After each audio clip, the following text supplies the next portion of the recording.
You also indicated that you often assist SAPS officers who have either been illegally arrested or persecuted, as you indicated. Where do you get the funding from? Okay. No, I haven't had it for years. We had it for 10 years. Professor Zulu and I had it. It was a joint project. It was Natal Monitor became KZN Monitor, a research project. And we got the funding from Norwegian People's Aid for 10 years, between 1995 and 2005, all very proper, audited in our research codes. And it was given initially for research on the continuing violence, and then Shobi Shabani happened, and the funders agreed to give us money for legal work, and that's how we funded legal representation for victims, families of victims at Shobi Shabani. So haven't had funding. I mean, I get, if I publish stuff in academic journals, which don't get nearly enough time to do as much as I want of, I get funding in my research account that I can use for academic purposes, haven't you? So it was the Norwegian government. Did they approach you, or did you approach them, or did you apply for funding? Well, somebody who'd been in exile approached us, actually, and they had representatives here at the time, and when they were running around with me some of the time to see what was happening, and then they offered us small funding. But as I said, the funding, they then offered us more after Shobi Shabani, and that allowed us to help people with legal problems if they didn't have legal help. But it stopped in 2005.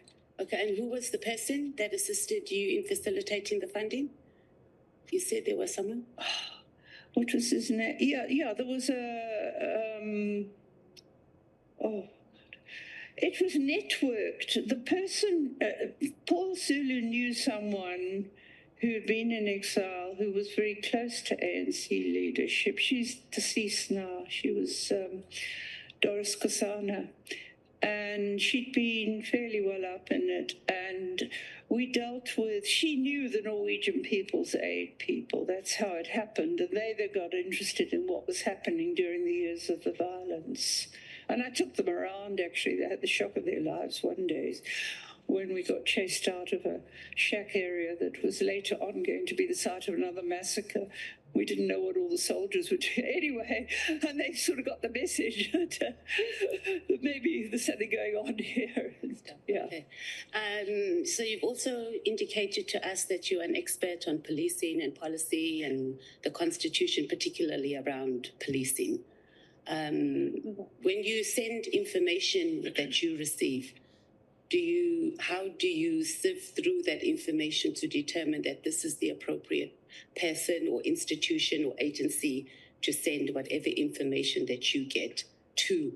And do you think that you use the right information forms? For example, when you lodge a complaint to the public protector, they have a process on how and forms that need to be filled out. So just sending an email sometimes does not necessarily amount to it being a formal complaint because there's processes in place. In the first years of democracy, I would go to the police and they would respond. And that just fell away gradually in the 2000s, and I'm lucky if I get any responses at all. I mean, there's some police that I've at stations that have been helpful. I will sometimes phone about patrols. Generally speaking, written answers are few and far between. You know, there used to be much more. I mean, recently I just passed on the complaint. I wasn't able to evaluate. And it did get investigated, actually. And I was worried because it involved a supposed unregistered. So I do it in different ways. We had no success whatsoever with either the Human Rights Commission or the Public Protector in KZN.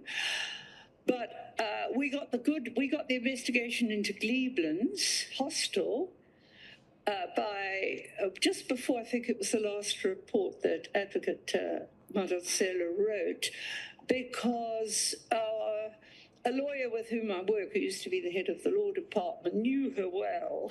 And the local office having turned us down, she did the investigation. So we've used different channels. And I've often sent stuff on to Parliament. I mean, at one stage, when I did complain to Parliament about torture and the fact IPID was doing nothing about it, it was, well, Advocate Birkman was the chair. And they followed up. They got an undertaking from the national office. They'd investigate. It was about our province.